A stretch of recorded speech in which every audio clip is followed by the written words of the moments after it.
Screen पर back to back बड़ी खबर। गोविंद कांडा का भी तूफानी चुनाव प्रचार लगातार जारी है। 11 गांव में जनसभाओं को संबोधित करेंगे, तो जहां पर उनके भाई 8 गांव में जनसभाएं करेंगे, तो वहीं बीजेपी और जेजेपी के संयुक्त उम्मीदवार यानी कि गोविंद कांडा आज 11 गांव में जनसभाएं करेंगे। इसमें ढोबरिया और मिर्जापुर भी शामिल है। गोविंद कांडा और रणजीत सिंह चौटाला भी जनता को संबोधित करेंगे। मूसली और कोटली गांव में भी प्रचार करेंगे और जिस तरीके से एक माहौल देखने को मिल रहा है, कहीं ना कहीं बीजेपी और जेजेपी के नेता, यहां तक कि उनके संयुक्त उम्मीदवार गोविंद कांडा भी कहीं ना कहीं सीधे तौर पर आश्वस्त होते हुए दिखाई दे रहे हैं, क्योंकि जनता का जिस तरीके का प्यार उनके प्रति देखने को मिल रहा है वो एक अलग तरह का है। 11 गांव में जनसभाओं को संबोधित करेंगे गोविंद कांडा और ताबड़तोड़ चुनावी प्रचार लगातार जारी है।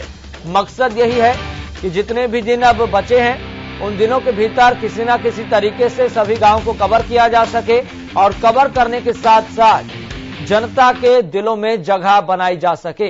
तो गोविंद कांडा का चुनावी प्रचार कार्यक्रम सुबह 11 बजे मिर्जापुर गांव में जनसभा करेंगे। फिर उसके बाद अगला पड़ाव अमृतसर कला गांव में 12 बजे गोविंद कांडा वहां पहुंचेंगे। तो इसके बाद प्रतापनगर में 1 बजे जनसभा को संबोधित करेंगे। तो गोविंद कांडा का चुनावी प्रचार कार्यक्रम हम आपको बता रहे हैं। अमृतसर खुर्द गांव में 2 बजे चुनाव प्रचार करेंगे।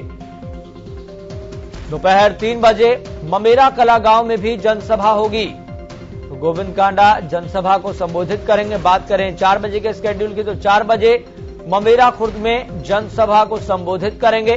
शाम 5 बजे मूसली गांव में गोविंद कांडा पहुंचेंगे। उसके बाद अगर बात करें 6 बजे की, तो 6 बजे कोटली गांव में चुनावी जनसभा करेंगे। शाम 7 बजे केशुपरा गांव में चुनाव प्रचार करेंगे। तो गोविंद कांडा का चुनावी प्रचार कार्यक्रम हम आपको बता रहे हैं। सुबह 10 बजे से इस चुनावी प्रचार की शुरुआत हो जाएगी। ढोबरिया गांव से इसकी शुरुआत होगी। फिर उसके बाद अगला पड़ाव सुबह 11 बजे मिर्जापुर गांव में होगा। तो लगातार हमारे साथ इस खबर पर अनूप कुंडू बने हुए हैं। अनूप कुंडू, फिलहाल किस तरीके का माहौल देखने को मिल रहा है? और एक बात करें यहां पर तुलनात्मक विश्लेषण के तौर पर कि बड़ौदा उपचुनाव में जिस तरीके का माहौल था और इस उपचुनाव में जिस तरीके का माहौल देखने को मिल रहा है, सबसे बड़ा अंतर क्या हम समझे?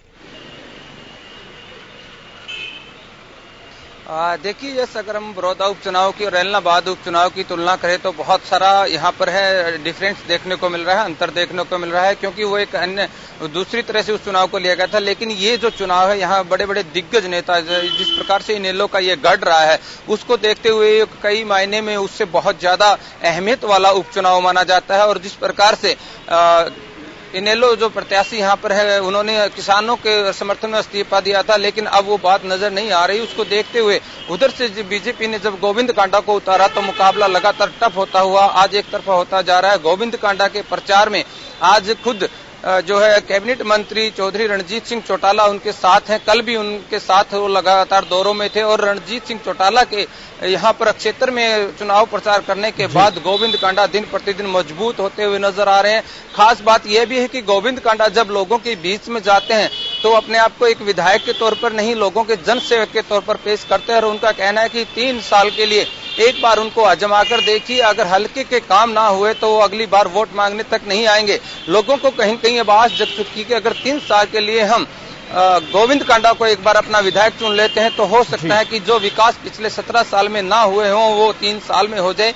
इस प्रकार से लगातार गोविंद कांडा भी अपने चुनाव प्रचार में जुटे हुए हैं। और सुबह 10 बजे चुनाव प्रचार शुरू हो जाता है और रात्रि देर तक चुनाव प्रचार चलता है, क्योंकि इतने ज्यादा कार्यक्रम अब लोगों के बीच में हो चुके हैं। लोग दिन प्रतिदिन उनके कार्यक्रमों की मांग कर रहे हैं, जिसको लेकर के सुबह से लेकर देर रात्रि तक उनके चुनाव प्रचार के कार्यक्रम चलते हैं। यस जी अनूप, अगर बात करें यहाँ पर एक तुलनात्मक विश्लेषण चुनावी प्रचार को लेकर इसलिए भी करना हमें जरूरी है क्योंकि एक तरफ भारतीय जनता पार्टी, जननायक जनता पार्टी के उम्मीदवार गोविंद कांडा लगातार ताबड़तोड़ चुनावी प्रचार कर रहे हैं, तो वहीं दूसरी तरफ अगर देखा जाए जो तमाम दूसरे राजनीतिक दल हैं उनकी तरफ से कितना ताबड़तोड़ चुनाव प्रचार किया जा रहा है। जिस तरीके से गोविंद कांडा सुबह से अपने चुनावी कार्यक्रम की शुरुआत करते हैं और देर रात तक ये चुनावी कार्यक्रम रहता है, क्या दूसरे राजनीतिक दलों में भी इस तरह की स्फूर्ति देखने को मिल रही है?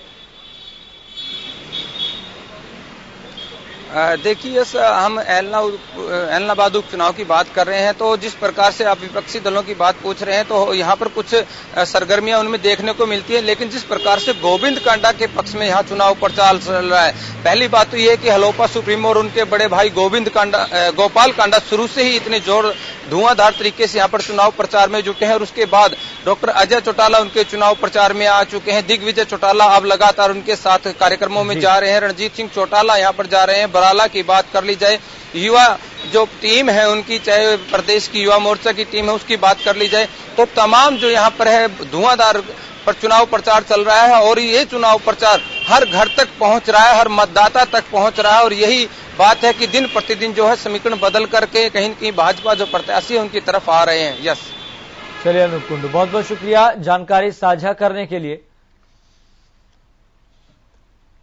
तो ऐलनाबाद का महासंग्राम लगातार जारी है।